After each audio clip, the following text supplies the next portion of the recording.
Fondation Moïma Bintou Sabine, ASBL, une fondation qui a été créée en 2009 et reçu la personnalité juridique en 2012. Une fondation qui est déterminée à la réhabilitation de la dignité de la femme congolaise. Voilà, en cette période où nous sommes dans une semaine où le monde, l'humanité célébrait la journée mondiale des enfants orphelins de guerre, quel est l'essence de cette journée selon la fondation Bintou Sabine? En fait, le 6 janvier célèbre la journée mondiale des enfants orphelins de guerre. C'est une journée qui pousse le public à la sensibilisation par rapport à la situation des enfants issus des conflits armés. En ce qui nous concerne, Fomobisa, cette topic, ça entre dans les objectifs de la fondation. C'est-à-dire que parmi les objectifs, nous devons aussi nous occuper des enfants issus des conflits armés, les enfants en rupture familiale, en rupture scolaire, etc. Voilà pourquoi c'est une journée qui nous intéresse et qui nous concerne particulièrement. Alors, en ce qui concerne les enfants orphelins, il est question de remettre ces enfants dans leurs droits en tant qu'enfants à part entière. Et parlant de leurs droits, je vois le droit à la santé, le droit à l'éducation, le droit à la sécurité et le droit aussi à la réinsertion sociale. Alors, les enfants, malgré qu'ils soient orphelins, malgré qu'ils soient en situation difficile, malgré qu'ils soient loin, évidemment, en rupture familiale, comme je l'ai dit, ils ont besoin de recevoir des soins médicaux adéquats. Et par là, je vois les vaccinations et les traitements. Ils doivent avoir accès à l'éducation, même en étant en situation difficile, même en étant soit dans les camps de déplacés ou n'importe où ils peuvent se trouver, ils ont aussi droit à l'éducation. Et quand je parle de la réinsertion sociale, ça veut dire que même s'ils peuvent se retrouver avec d'autres enfants qui ont leurs parents et qu'eux ils soient orphelins, qu'ils ne se sentent pas stigmatisés ou marginalisés. Voilà un peu nous comme fondation Fomobisa ASBL, avec les plans que nous sommes fixés, le plan d'activité de 2025 cette année, nous nous sommes dit que nous allons quand même toucher ce point, le point des orphelins, des enfants en rupture familiale, j'aime le dire. Et donc nous comptons agir dans la nutrition. Voilà, ils ont aussi droit à la sécurité, c'est-à-dire leur offrir un environnement sûr et sécurisé pour leur permettre de vivre normalement. Voilà. Alors, dans le cadre de notre plan d'activité de 2025, nous allons nous occuper des enfants en rupture familiale en ce qui concerne l'éducation. C'est-à-dire que nous allons nous occuper nous allons identifier un certain nombre d'enfants orphelins issus des conflits armés que nous allons supporter en termes de frais scolaires et des kits scolaires pour l'année scolaire qui va commencer. Et nous allons évidemment les aider à les réinsérer sur le plan social. Et au-delà de ça, parmi nos projets futurs, nous aimerions évidemment assurer un environnement sûr et sécurisé à certains enfants qui seront sélectionnés.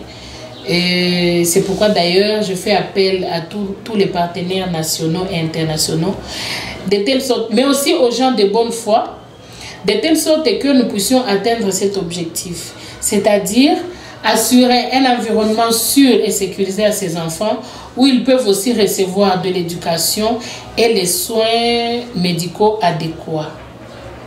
Un enfant victime de la barbarie, de la guerre, un enfant orphelin qui est frustré, ne pensez-vous pas à une prise en charge psychologique aussi pour que ce dernier puisse se retrouver, en tout cas, bien réinséré dans la communauté? Effectivement, c'est dans ce cadre-là d'ailleurs, parce que quand nous disons que nous allons offrir un environnement sûr et sécurisé, ça veut dire qu'au-delà au-delà des appuis ou du soutien scolaire ou soit médical, il y a aussi ce soutien psychologique parce qu'il doit arriver à surmonter toutes les atrocités qu'il a subies.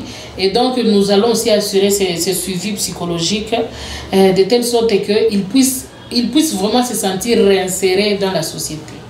La fondation qui se fixe vraiment un projet costaud pour l'année 2025. Il y a certains enfants qui peuvent vouloir non seulement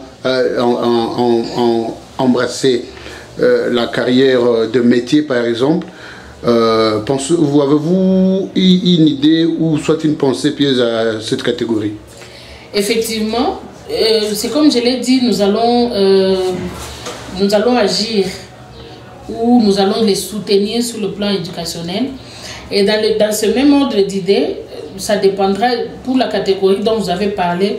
La fondation prévoit aussi des formations, différentes formations que nous allons donner à tous ces...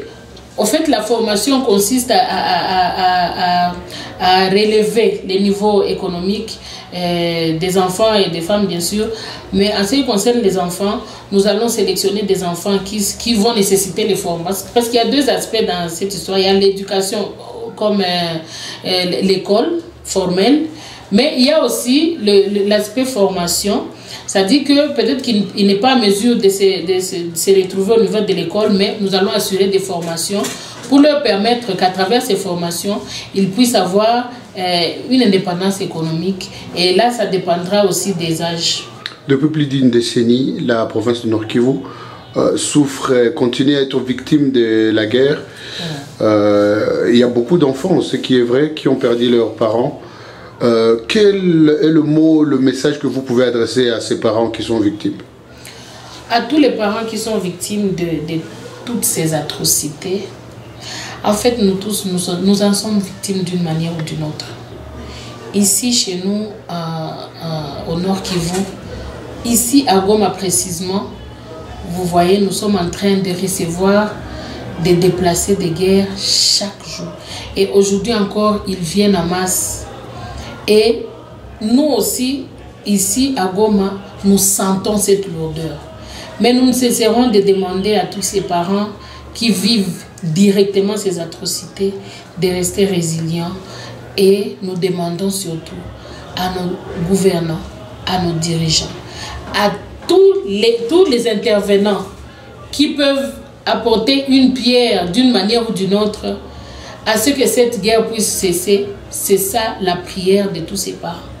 Que la guerre cesse, afin qu'ils retournent dans leur milieu d'origine et qu'ils continuent à vivre leur vie normalement comme ils le vivaient. Donc notre demande, notre plus grand plaidoyer, c'est que les politiques s'investissent pour que la guerre cesse. Et à ces enfants qui sont victimes directes? Aux enfants victimes directes, restez résilients. C'est vrai, nous ne pouvons pas aider tous les enfants en même temps, mais nous demandons aussi à toutes ces organisations gouvernementales, non, plutôt je voulais dire les organisations non gouvernementales, nationales, internationales, vraiment, qui œuvrent dans cette optique-là des enfants, vraiment multiplier les assistances, multiplier les aides. Une personne de bonne foi ou une organisation veut appuyer Fomubisa pour la réalisation de ce projet. Oui. Comment y arriver?